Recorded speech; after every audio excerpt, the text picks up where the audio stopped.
boys. Good morning. How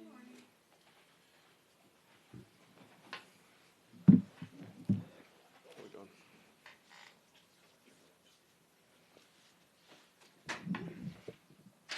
All right, we got head coach Pat Noonan ahead of Saturday's game in Minnesota. Carter, do you want to start us off this morning? Good morning. Good morning. It's a quick turnaround, but what are you expecting from Minnesota this weekend? Yeah, tough game, tough atmosphere. Obviously, their opener, so small sample size of what you can look at with the regular season game and a couple preseason games, but personnel-wise, a lot of similarities. Obviously, a new coach and looks to be some new ideas. So it'll be, I think, early on, a lot of seeing if what we saw in the opener is for them is going to translate into game two, or if there's going to be different ideas, based on, I guess, a different opponent, different structure for us than what they saw against Austin. So all those things will be, I think, things to evaluate early on in the game. Last season, I know you mentioned some of those differences between last year and this year, the coach being a pretty big one of those. But Minnesota built such an identity as a set piece team that was effective on set pieces. Obviously, you mentioned those small sample sizes, but what is it like to approach a team who is so maybe known for one thing or so efficient at one thing, and approaching that kind of part of their game and trying to just like the run of play, you analyze what or transitions. What's their strengths? What are they dominant at, and how do you have to try to take away some of those strengths? So they've been excellent with their attacking set pieces, and so we've taken a look at it and tried to give the right information, but not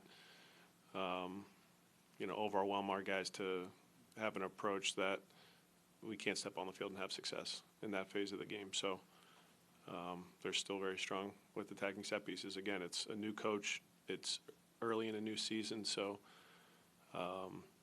my guess is they still have a lot of confidence and belief that they can be dominant in that phase of play. So hopefully we can have a good approach and limit their strengths there.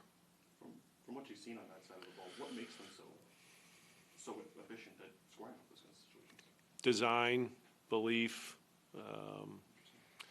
Anytime you have success in a certain part of the game, the confidence grows in that area. The belief grows in that area, like anything. So you get buy-in, which on the set piece side of things, sometimes that's challenging for players because it's a lot about duels. It's a lot about understanding your role. And if you're not the focal point of the design or the end product, some guys are challenged with those roles, but they clearly have buy-in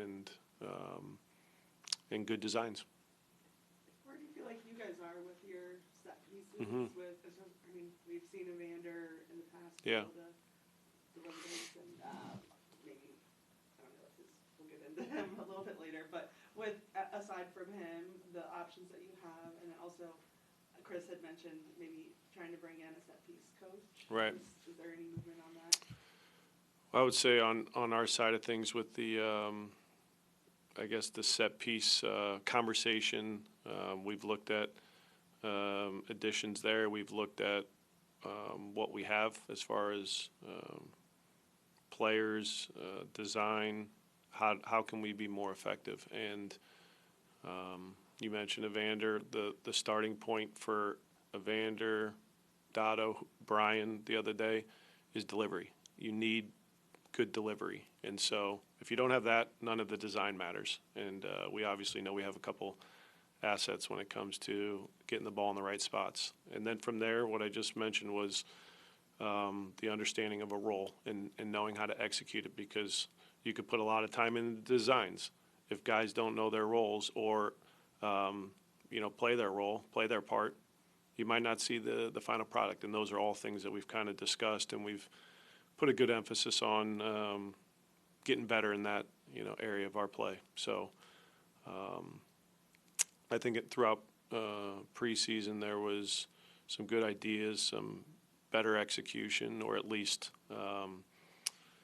we were in better positions to score goals. And I'd like to see us, hit a certain mark this year. I know the players would as well, but like I said, the belief has to be there. If guys don't believe that we can be successful, it doesn't matter. And I think everybody does. It's just a matter of being consistent with it. Is there any movement with the set piece coach? There's conversations, but right now, we'll keep those conversations like anything internal until we have something more formal and concrete. And then James Rodriguez, it seems like he's been in training this week for them.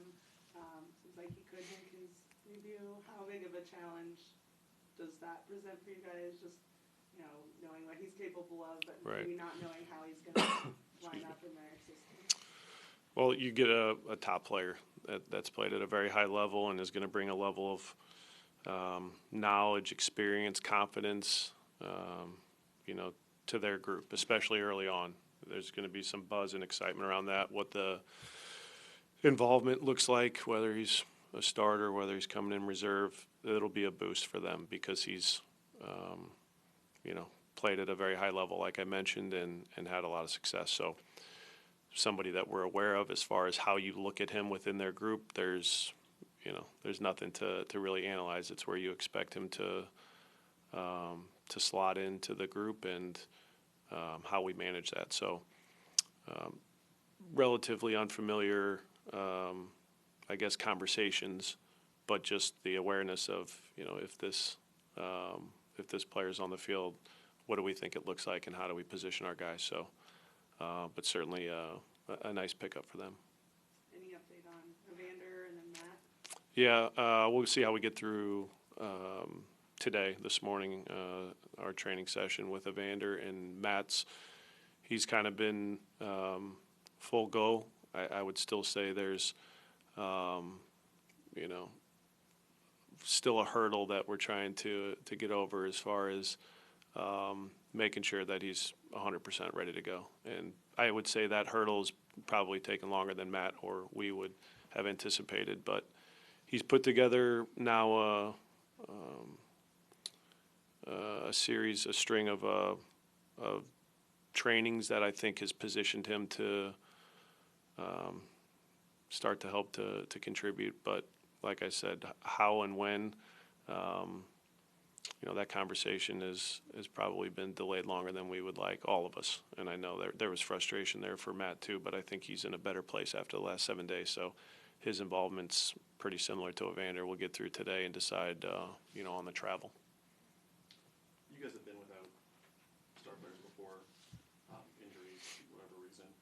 Like you said, kind of last week, you can't replace an Evander.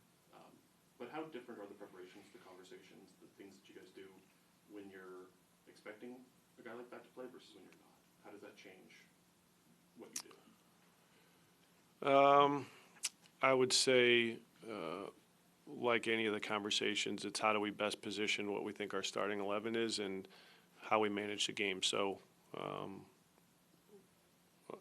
I'll say it again, there's no replacing Evander, but we know the pieces that we have currently allow us to go after each game in a pretty confident way.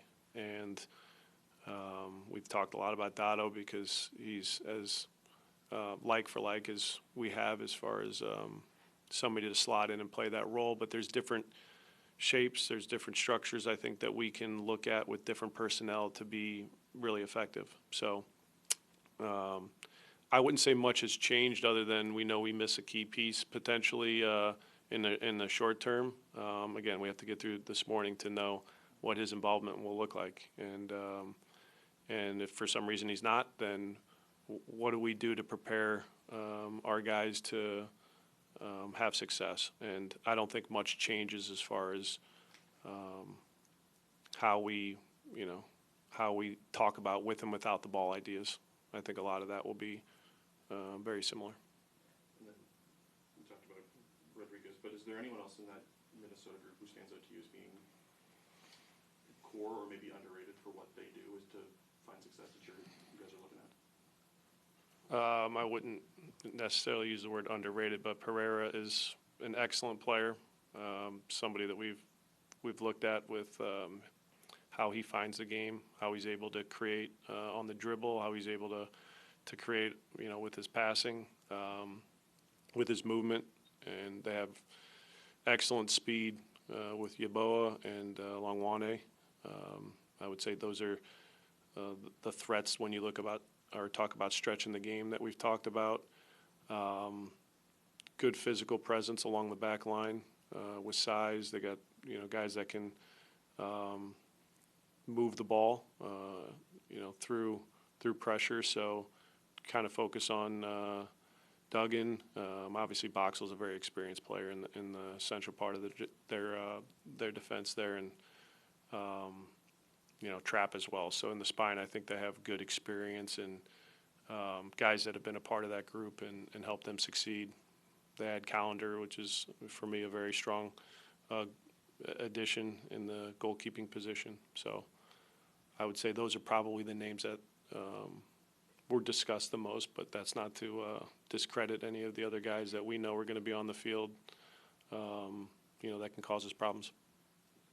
With the temperature, it can be pretty cold there. Does that impact any of your decisions? Or like Evander or Nat or No.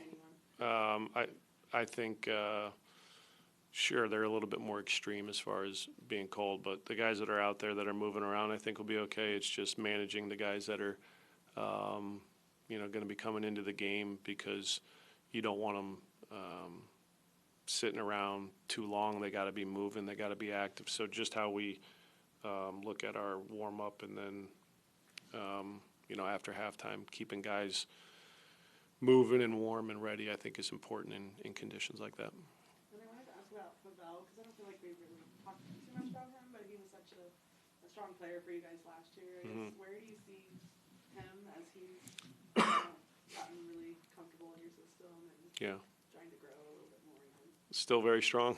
I think we maybe don't talk about certain guys in certain stretches because of who's scoring the goals or shutouts, and sometimes guys like Pavel can fall through the cracks as far as recognizing their importance. He's still so important to everything we do in the midfield.